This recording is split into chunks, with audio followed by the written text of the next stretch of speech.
Hi guys, and welcome to Froggy Day Crochet.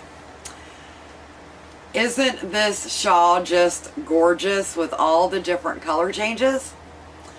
I was given permission by Stitch Gwen to do a tutorial for you on her pattern Cakes 2 to Tango.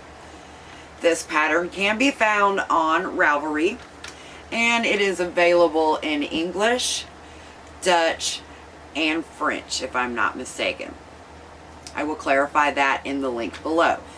There will be a link below for the pattern on Ravelry. Also a link below to Stitch Gwen's Instagram page. And also a link below to the post on my Facebook page to where I'm going to post this picture. I hope that you guys enjoy this tutorial. And I would love to see what you guys make. So please go to my Facebook post and post under this thread. If you post it on Instagram, don't forget to put hashtag Stitch Gwen on there so that way she can see what you have done as well. I'm so excited about this pattern. I really love the excitement of it and not knowing the mystery of how the colors were going to come out. So before we get started, I'd like to take this opportunity to thank you for watching. Please don't forget to hit the like and subscribe button as it helps my channel. So without further ado, let's get started. Okay guys, so by now you should have found the pattern and printed it if you would like to follow along. If not, again, the link to the pattern is in the description below. Again, I was given permission by Gwen. You can find her as Stitch Gwen on Instagram and on Ravelry. And this is an absolutely gorgeous pattern. It's called Cakes 2 to Tango.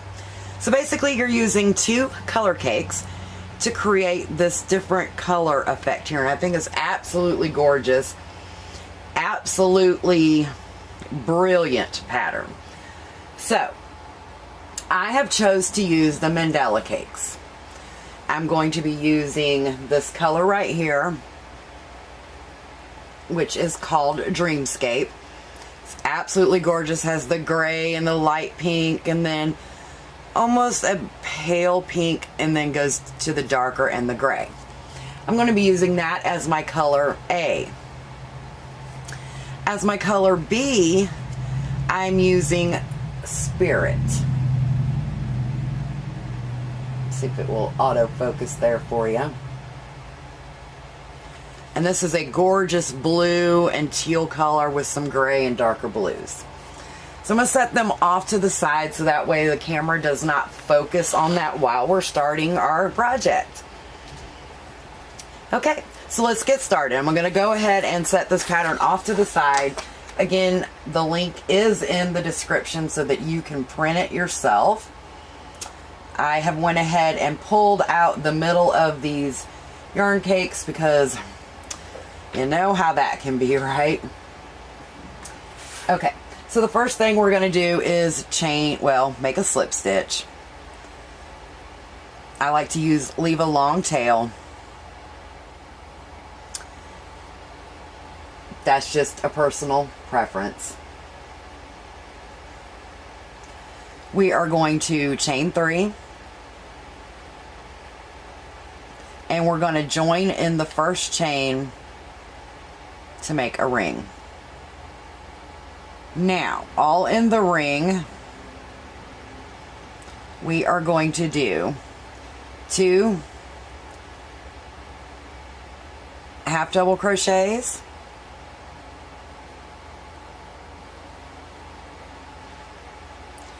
2 double crochets,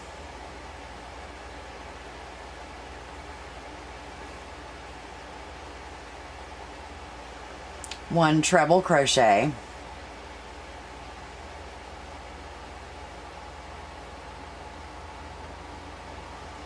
2 doubles,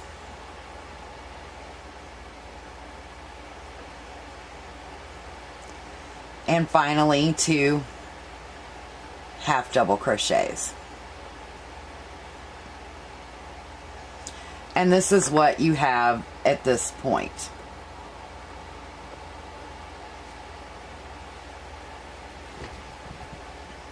Focus that, or excuse me, zoom that in a little bit so as you can see it.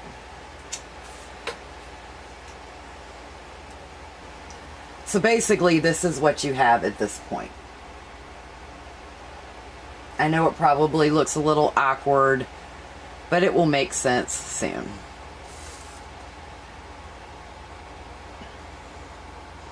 Okay, so in Gwen's pattern, she does not do a turning chain. So basically what you're going to do is turn your work. I take my hook out and just bring it around the back side a little bit. Okay, so now in this very first stitch, what we're going to do is we're going to single crochet, chain 1, and single crochet. That is our increase stitch. So from now on in the pattern, it will be abbreviated as INC. We are going to chain 1, we're going to skip 1, and we're going to single crochet into the next stitch. We're going to chain 1, we're going to skip 1, and then in this point right here, we are going to do a increase. So chain 1, single crochet, chain 1. Now I do recommend that in the beginning or throughout the pattern, just depends on how you crochet, that you make your chains a little bit looser so that you can find them later. You're going to chain 1, we're going to skip this first one, and we are going to single crochet into the next stitch. We're going to chain 1, skip 1, and in this last stitch over here, we are going to do an increase. So that will be a single crochet, chain 1, and a single crochet. So that's what we have right now.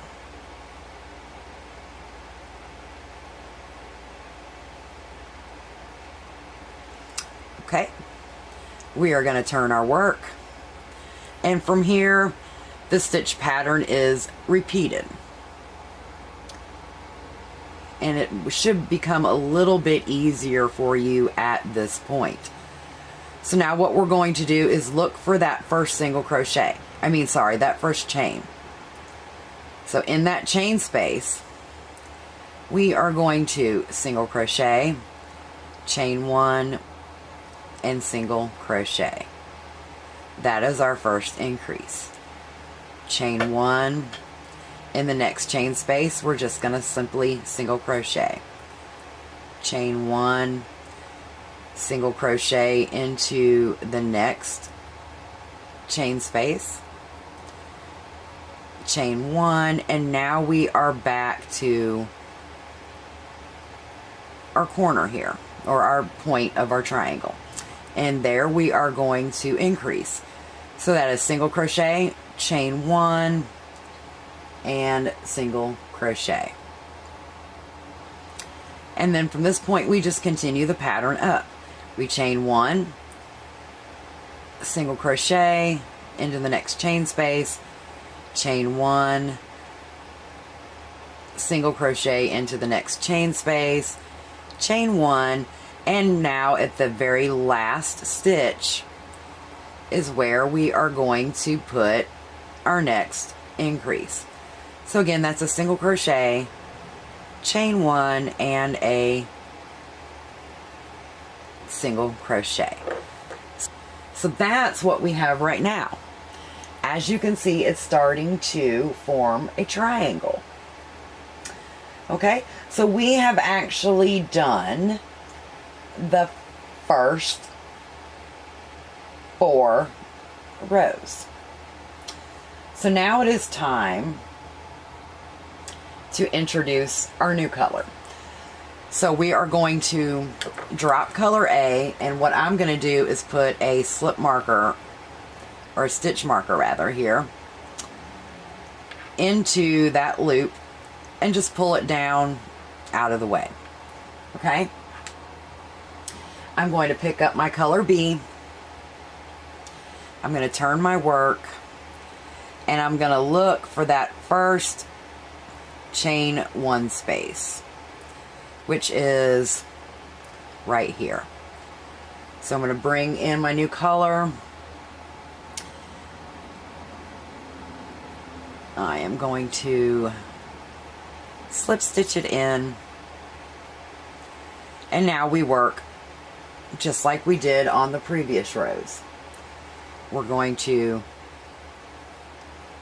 chain 1, single crochet, chain 1. So at this point you can pull your tail a little bit to kind of bring that gap in, if you like, if it does gap on you. It does sometimes on me. Single crochet, chain 1, or excuse me, chain 1, single crochet in your next chain space, chain 1, single crochet into the next chain space, chain 1, single crochet into the next chain space, chain 1, and now we are back to our corner. So we're going to do an increase there. Single crochet, chain 1, single crochet. And then we just continue with the pattern repeat up the other side, which by now I'm sure you have down, but just in case, you chain 1, single crochet into the chain space, chain 1, single crochet into the chain space, chain 1, single crochet into the chain space,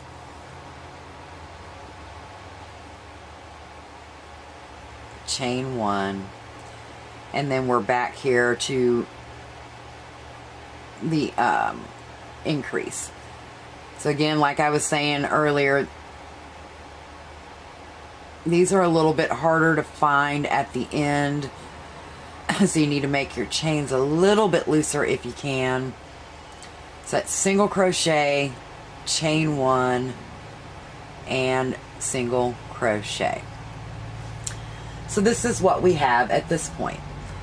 We're going to turn our work, and we're going to do the same thing back in the other direction. In that first stitch, we're doing our increase of the single crochet, chain 1, single crochet, and then we're just going to continue to chain 1 and single crochet into each chain space until we get to our corner or our point, whatever you would like to call it.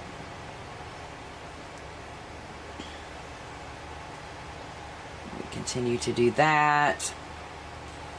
Now we're back to our point, so we're going to do our increase here, which single crochet, chain 1, single crochet, and then we just follow our pattern repeat back the other direction.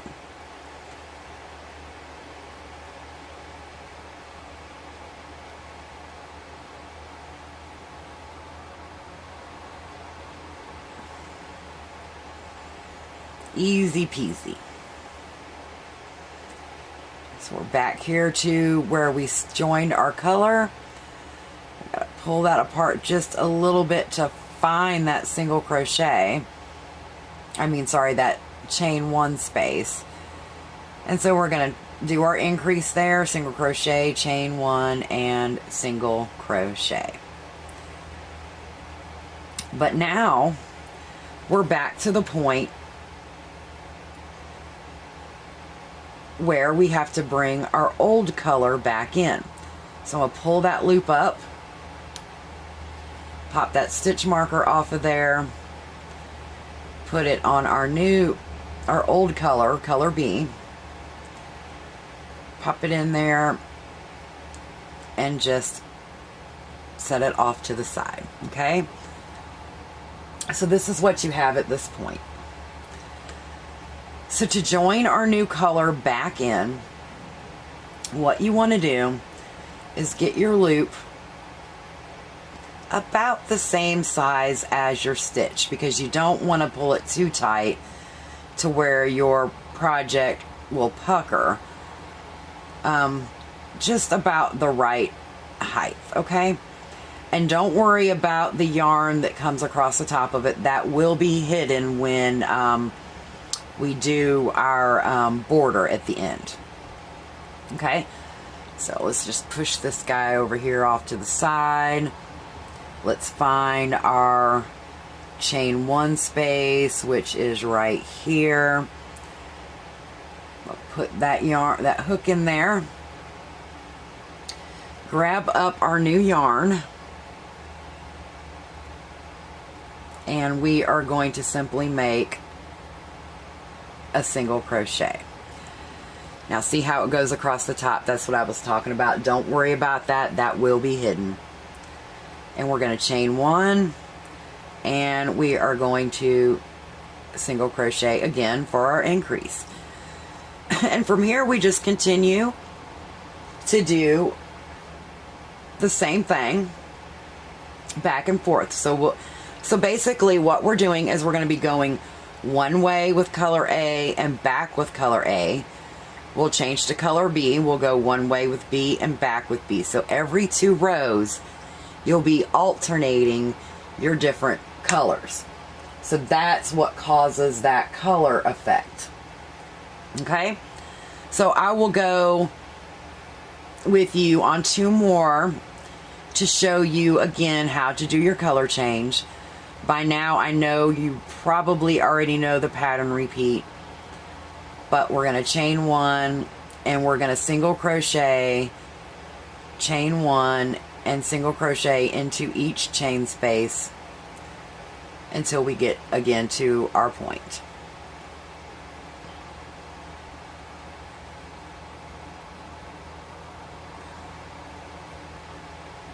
The stitch pattern is a simple stitch pattern. So we're back here to our point.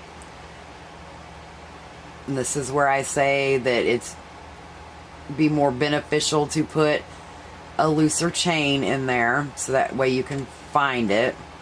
I tend to crochet a little tight, so my chains on increases are always harder to find.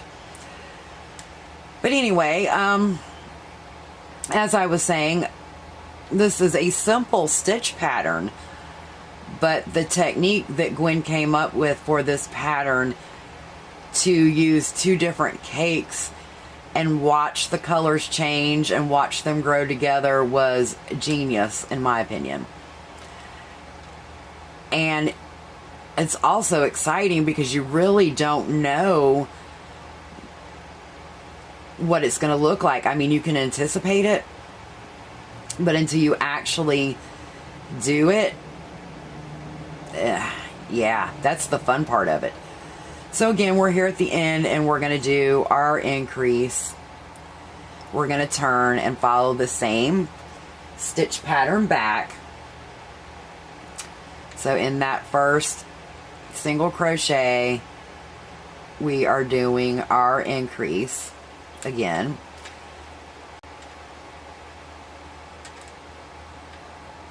And then we're going to go back down to our point where we will put our next increase.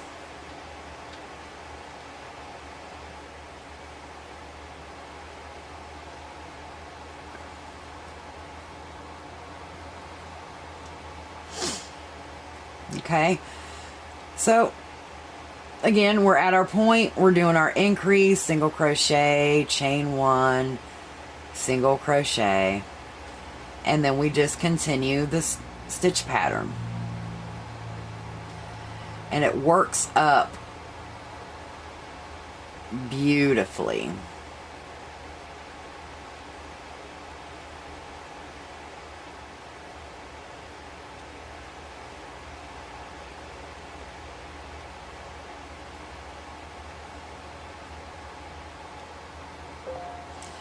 Okay, we're at our last stitch, so we're going to do our increase.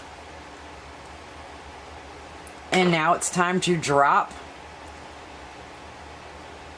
color A and go, or excuse me, I'm sorry.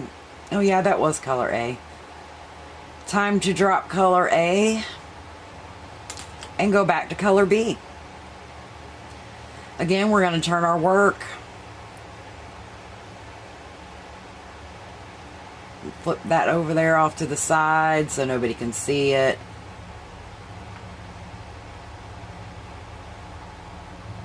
Make our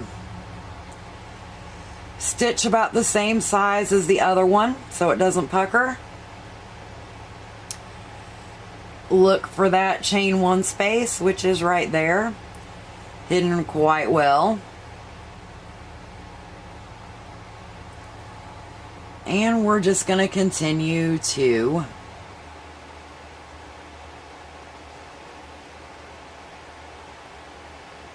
do the pattern repeat. So we bring up our stitch, single crochet, chain one, single crochet into that same space,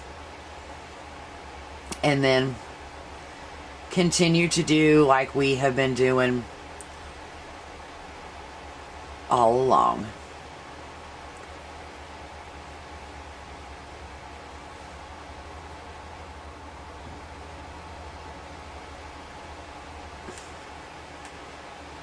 Okay, so at this point, continue working on your shawl. You can make it as long or as short as you like. You can use all the yarn, you can use half the yarn, whatever your preference is. And when you are done, I'll meet you back here and we will work on the border together. Okay, so at this point, I have done 90 rows. And look at the beautiful color changes with using the two different cakes. We start off with the gray and the blue gradually gets lighter, and so does the gray. And then it goes into this teal, the pale pink, white, gray, darker gray, and then I finally ended with the dark gray and the bright pink. Now, at this point, I could have went a little bit further and did a couple more rounds, but one thing that I did notice, and I will show you here, is that even though they are both the same weight, the baby and the non-baby, and the same amount of yardage, the baby weight seems to have went faster than the non-baby weight. Not sure why. Because I'm, check my gauge throughout, so my gauge is, good throughout. So I don't know if it was just a fluke. Maybe one didn't have the correct amount of yards that it stated. Sometimes things can, well, anyway. At this point, I'm going to go ahead and start on the border for this. And I have chosen to follow Gwen's instructions on this. I think I'm going to go ahead and use the gray. This has been a really fun project. I've really enjoyed it. I know I'm tying off. This is going to be the last round, but I'm just going to go ahead and secure that for just a moment like I did with the other stitches. You don't have to do that. You can go ahead and tie off at this point if you'd like to. I'm just going to use it for that one moment of extra stability just to get the border started.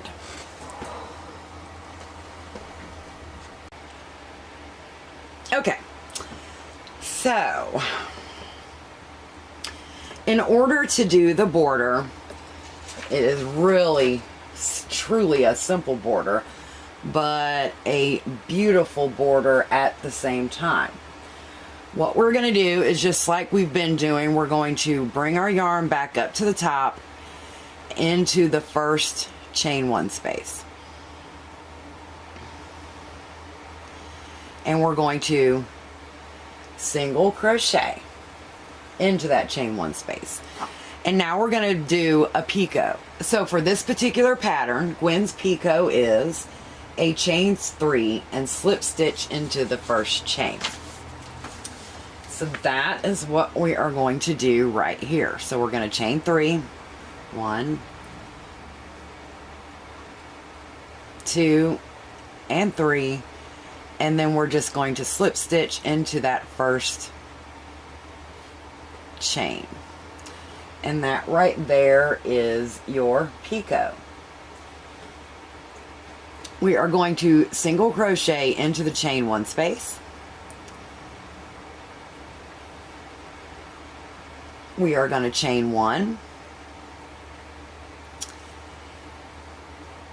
single crochet into the next chain space, and do another picot.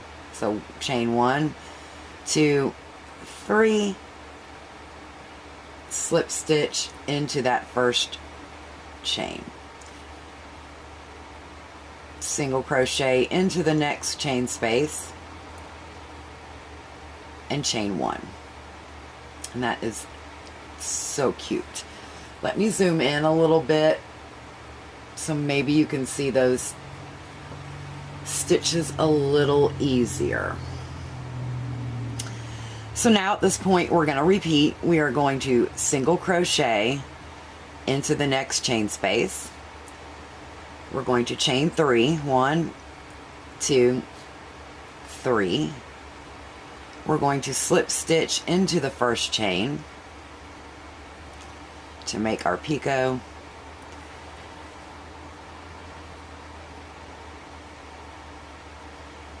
We're going to single crochet into the next chain space and chain 1. And so that's what the border's starting to look like. Now that one was a little bit looser, but that's okay. I think it gives it more definition. So continue to do this all the way around, and when we get back to the other side, I'll show you what to do across the top. Okay, so now you should be at the other end of your V, meaning the bottom part of your shawl. With the increase of your stitches on both sides of the shawl and at the triangle point, it should even out to where you end with a single crochet here at the top. You can choose to do a picot here if you want to, or you can just leave it as a single crochet. I'm going to go ahead and do a picot so that I have somewhat of a turning point here to go across the top of the shawl. So at this point of the pattern, let me fix this so we can see what's going on. We are going across the top of the shawl. This first side of the shawl was our normal side, if you will. This end of the shawl is the end where we carried our stitches. So we want to make sure that we get through all those extra little stitches there to hide that. At this point at the top of the shawl, you can continue to do your picots, but instead of doing the large picot like you did down the side, you can do a small picot, which is basically the same pattern repeat, except that you're going to only chain 2 and slip stitch into the first chain instead of the chain 3 like we did down the side. I personally am just going to single crochet across the top, but you can continue to do the picot if you would like. So let's continue to do that. When we get over here to the sides that we need to cover, we will meet back. Okay, so at this point I have evenly crocheted across the top by putting 2 stitches into each row of color. So I have row 1 of a blue, so there's a single crochet. I have row 2 of a blue, and there's a single crochet, and so on. I'm now over to the other side, and basically you're going to do the same thing. You're just going to make sure that you go under both of those stitches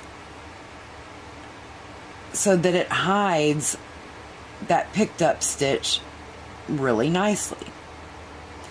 So into the first blue stitch here.